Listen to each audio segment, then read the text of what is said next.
My name's Joe Biden. I'm a Democratic candidate for the United States Senate.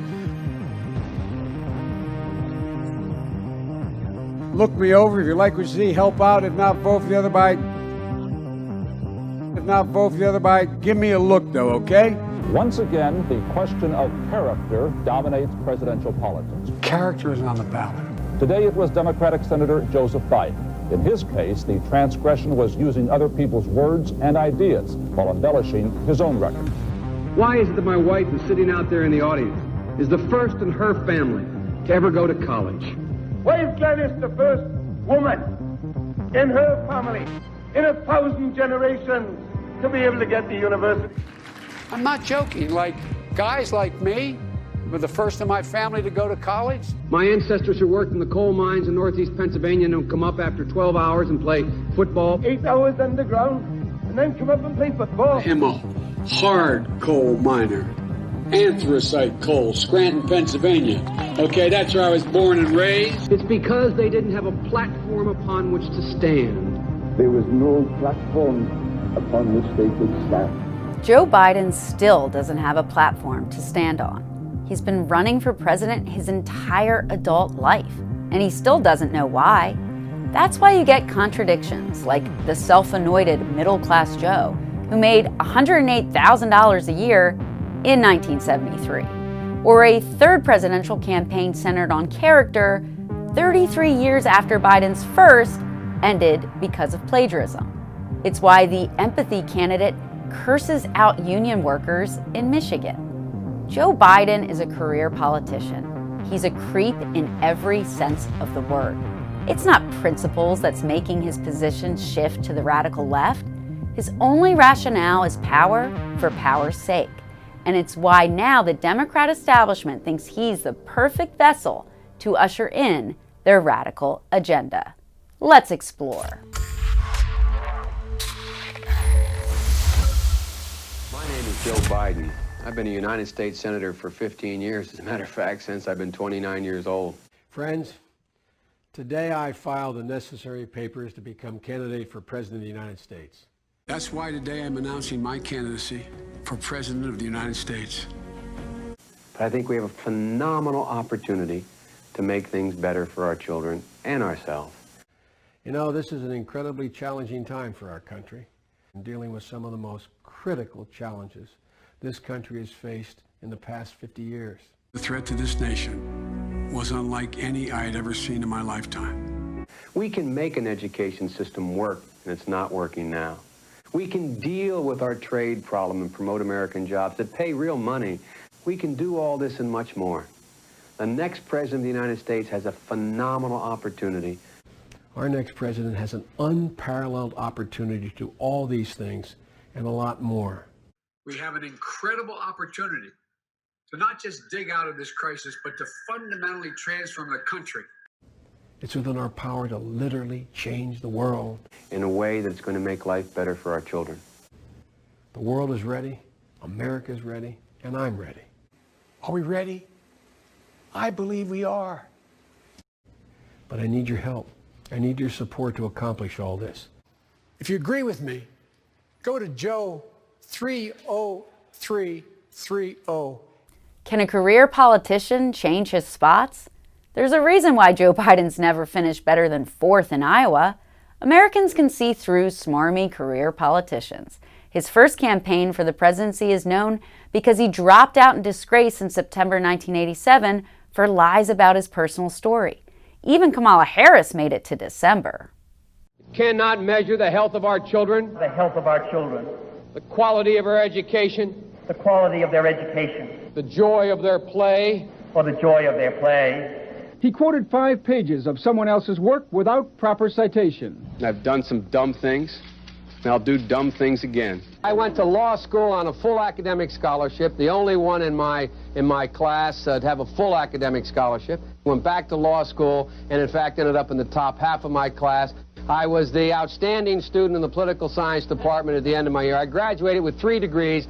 Newsweek says Biden actually went to school on a half scholarship, ended up near the bottom of his class, and won only 1 degree, not 3. 33 years later, Biden is still stealing the life story of a Labor Party politician. But that isn't all Joe Biden has lied about. Even before he got to the swamp all those years ago, he was accused of living outside his New Castle County district in Delaware.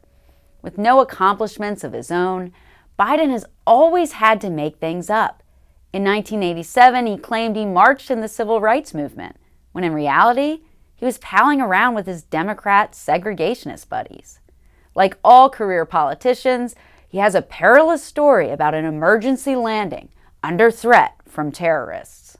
I remember landing under sniper fire. There was no greeting ceremony, and we basically were told to run to our cars. Now that is what happened. If you want to know where Al-Qaeda lives, you want to know where bin Laden is, come back to Afghanistan with me.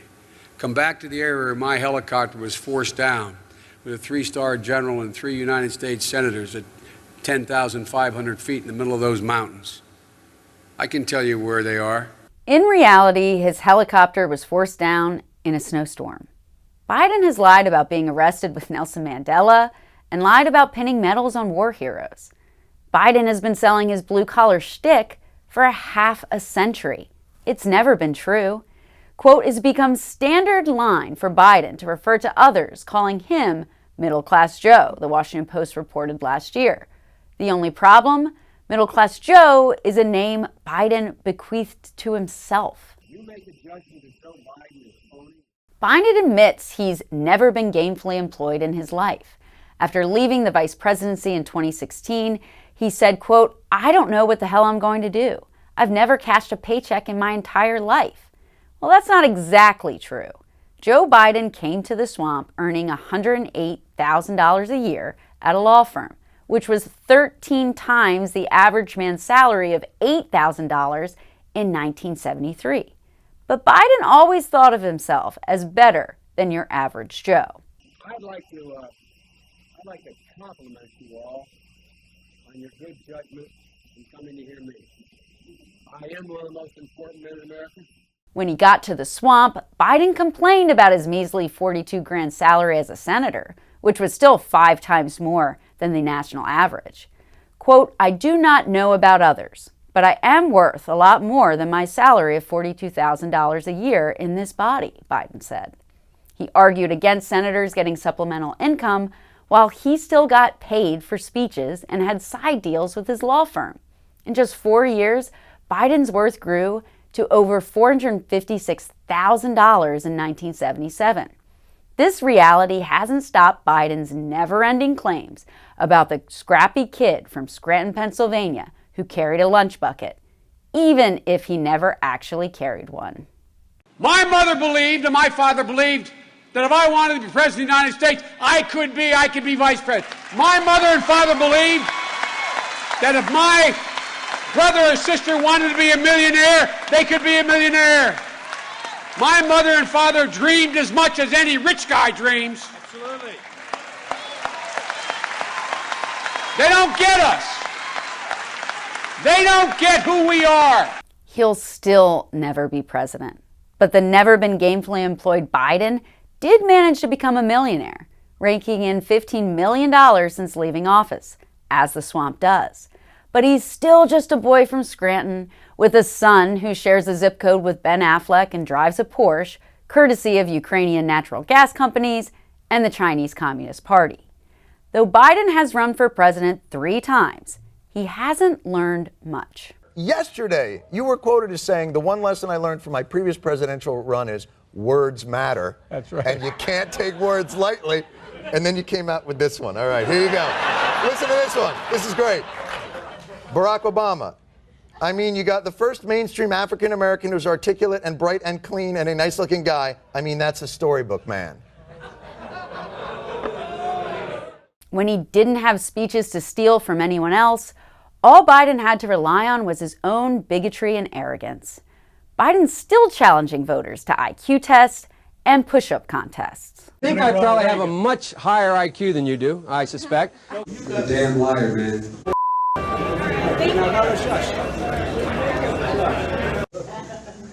Look, here's the deal.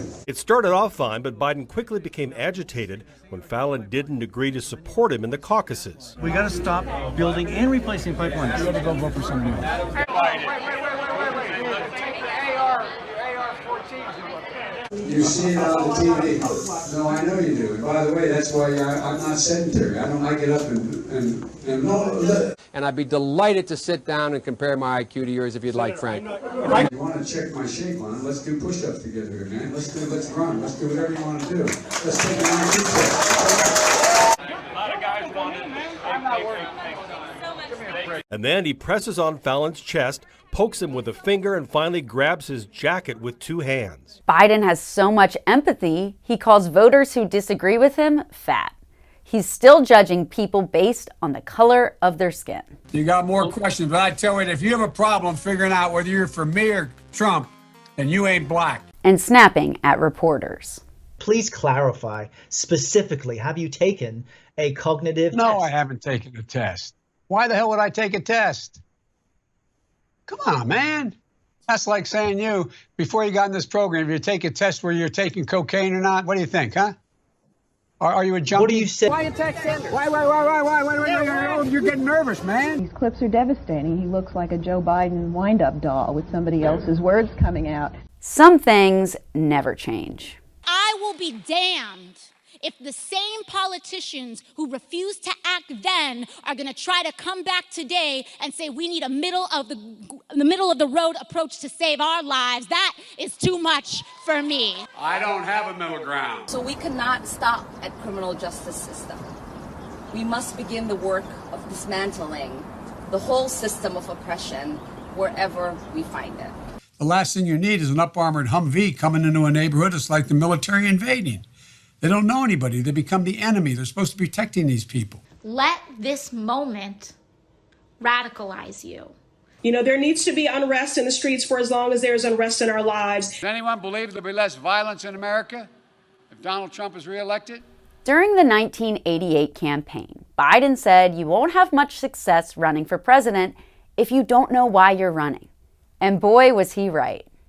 The second thing that I'd like to do is tell you why I want to be president. Because I think too many who run for president of the United States don't know why they want to be president. What would you do differently, Donald? I'd make our allies, forgetting about the enemies you can't talk to so easily, I'd make our allies pay their fair share. Oh, they can tell you programmatically that they have a 12-point program for trade and a 9-point program for education, but that does not actually why. This sounds like political presidential talk to me, and I know people have talked to you about whether or not you want to run. Would you ever? Probably not, but I do get tired of seeing the country ripped off. Why would you not? I just don't think I really have the inclination to do it. I love what I'm doing. I really like it. Why does a woman or man want to be president of the United States? Probably wouldn't do it, Oprah. I probably wouldn't, but I do get tired of seeing what's happening with this country. And if it got so bad, I would never want to rule it out totally, because I really am tired of seeing what's happening with this country, how we're really making other people live like kings and we're not. Beyond the obvious ego gratification that comes from being a president of the United States of America, and there is part of that. But if a woman or man lets that be the basis of the judgment to run for public office and run for the presidency, in my view, they are doomed to seek to live with the United Kingdom. There is one less candidate in the race for the presidency tonight. Delaware Senator Joseph Biden dropped out of the hunt today. His plagiarism in law school and his exaggerations about his academic record made it impossible for him to continue. I do it with incredible reluctance, and it makes me angry. You've said, though, that if you did run for president, you believe you'd win. Well, I don't know. I think I'd win. I tell you what, I wouldn't go in to lose. I've never gone in to lose in my life. And if I did decide to do it, I think I'd be inclined, I would say that I would have a hell of a chance of winning, because I think people, I don't know how your audience feels, but I think people are tired of seeing the United States ripped off. We are going to make this decision now. The Fox News decision desk has called Pennsylvania for Donald Trump. This means that Donald Trump will be the 45th president of the United States. What started off as unlikely, impossible, is now reality. He said he was always a winner. And I can't promise you everything, but I can tell you one thing. This country would make one hell of a lot of money from those people that for 25 years have taken advantage. It wouldn't be the way it's been, believe me. Only one is consistent. Only one has an inspiring life story full of accomplishments, defying odds, and incredible feats.